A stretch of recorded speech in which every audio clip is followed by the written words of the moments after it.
Hello everyone, my name is Ashley. Welcome back to my channel. This video will include a mini book haul plus a reading vlog of the Summer I Turned Pretty series. So without further ado, let's get into it. I'll be sharing my book haul first, and it's not like a major book haul, just 3 books that I got recently, a book that I bought, and the other 2 books are given by my dad. Thank you so much. So the book that I bought for myself is The Things We Leave Unfinished by Rebecca Yarros. And I heard that this book is a dual timeline, so there's basically dual love stories, which is very interesting. It's basically a love story of Georgia Stanton and a romance author named Noah Harrison in the present, and a past romance story of Georgia Stanton's grandmother named Scarlett and a pilot in the World War II named Jameson. I can't wait to get into this book, and I heard that this is an emotional read, so I can't wait for this book to break my heart. And look at how floppy this is. I'm so lazy to open the book like that, so I'll usually leave it, and look at this. Perfect. There's this like letters in the book I saw, and they're so cute. I can't wait to read this. Then the books that my dad got me, the first one is Better Than the Movies by Lynn Painter. I basically have this on my TBR for a really long time, but I never actually buy it. Look who's here in the mail. I heard Haley fan recommending this book lots of times, saying this is her favorite romance read, and I knew I have to pick this up because I'm a huge fan of hers, and I really want a YA rom-com to make me feeling like an imbecile. So I thought this book might be a good one because there are first Taylor Swift reference because I'm a huge Taylor Swift fan, and second, there is a playlist, which I never actually see books with playlists before. Look at this, so cute. And the third one is, this is a enemies to lovers, or should I say like childhood friends to lovers. So interesting. I can't wait to read this as well as annotate it. And the last book I have on my hand is As Good As Dead by Holly Jackson. Yes, this is the third book, the last book in the A Good Girl Guide to Murder trilogy. And the previous 2 books were phenomenal. Like, the murder mystery in those 2 books were so carved out in detail. I couldn't guess any of it because I'm just not built that smart to guess it. That is why I'm looking forward to this book. It's a thick-ass book, but I'm so going to dive in and learn more of whatever is in this book. And I'm hoping to see more of Robbie in this book because that time I read Good Girl Bad Blood, and I noticed there's not much of Robbie in the book, which I kind of got disappointed. So I'm hoping there's more Robbie in this book. He's my favorite. That's all the books I have for my book haul. These 3 books. Now let's get into the reading vlog of the Summer I Turned Pretty series. I'll be sharing my review at the very end, and this is also a no spoiler reading vlog, so I hope you guys enjoy it.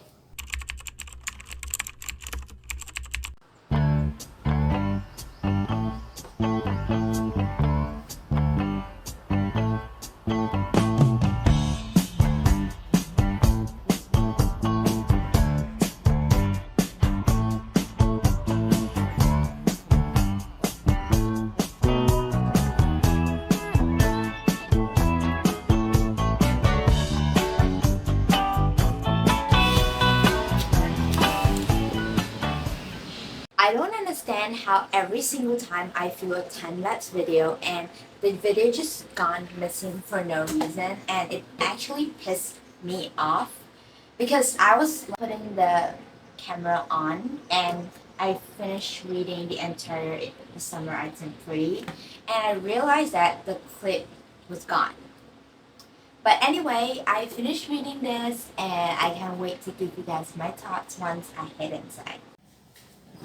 Okay, a quick summary. This girl named Isabel and her mother, Laurel, goes to the summer house at Cousin Beach every single summer.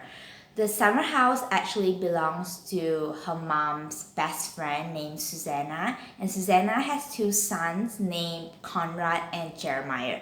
So basically every summer, Isabel would hang out with these two boys at the beach, at the pool, and just have an epic time together.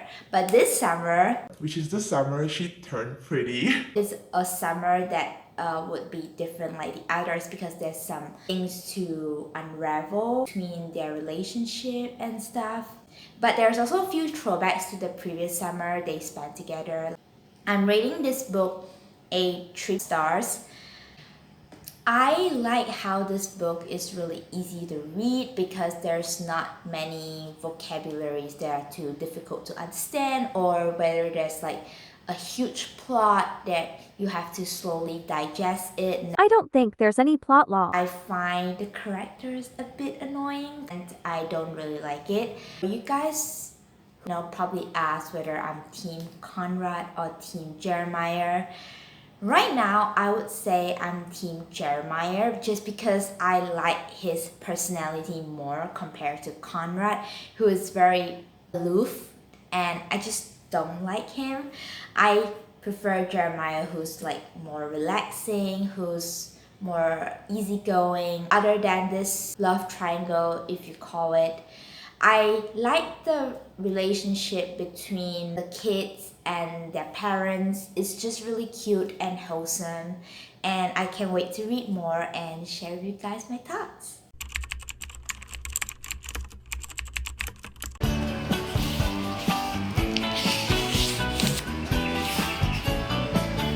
I'm reading outside again because it's really windy after the rain and I really enjoy it.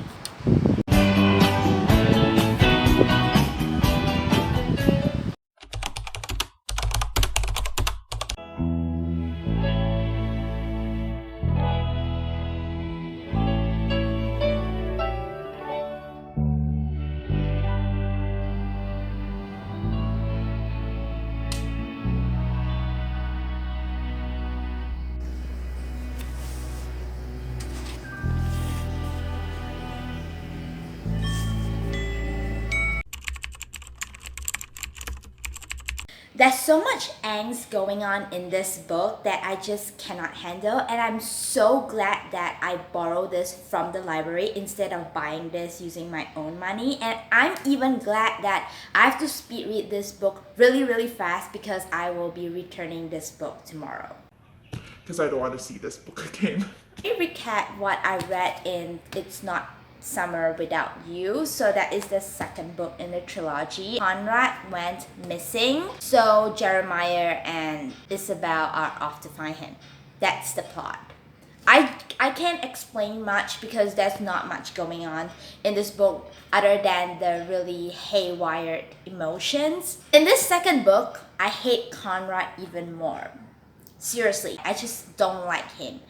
And then I find myself questioning this book, like what is the purpose of it? This book is more on the emotions than the storyline, so I don't see what's the point in reading it. But then it is also really fun to read because it's so easy to get over with pages after pages, even though it's really annoying. So I'm rating the second book 2 stars. I'm being really lenient. And the third book will always have summer. I think this is better than the second book. So I'm giving this book 3.5 stars. In the last book, Jeremiah and Isabel are in a relationship together because Isabel went to the same college as Jeremiah. When they go back to the summer house, here comes Conrad, and then here comes the mixed emotions, which I obviously cannot explain without spoiling the story. I'm so sorry. I feel feel like like the third book more is because the characters have grown up and their thinking are more matured compared to the first two books. So there's not so much of the imbecile thing going on. The third book, I'm not gonna side Conrad or Jeremiah. I'm just gonna stand in the middle. Because if I'm in Isabel's position, I wouldn't know what to do either. And maybe from the start, I wouldn't even get into this mess. I know love triangle is just really complicated. My opinion. One of the worst trope. That's why I think Isabel is really strong. I kind of like her personality, so I don't doubt her decision that she made right at the end because I know it's really hard. You know how the authors decided to add an extra material at the very end of the book to get you to like a certain character? Yeah, that's what Jenny Han decided to do. She decided to add the letters that Conrad sent to Isabel, and those letters are so cute. Like seriously, I would have fallen in love with Conrad if it was for those letters. But I have to remember that his personality right at the start is just so annoying. So I don't think Conrad can win over my heart that easily. But then I'm very grateful that at the very end of the book, Jenny Han decided to add POVs of Conrad, and that way I can learn a bit more of why Conrad is taking those actions. But I'm still not changing my mind. I'm in the middle, so there won't be war happening in my mind or anywhere. My favorite character of all time would be Susanna, which is the boy's mother. She's the best. So whether should you read it? Well, my overall rating would be a 2.5. If you have nothing to do, if you're chilling by the beach. I found my seashells, and I think people read this book just because of the aesthetic, and I'm so positively sure about this.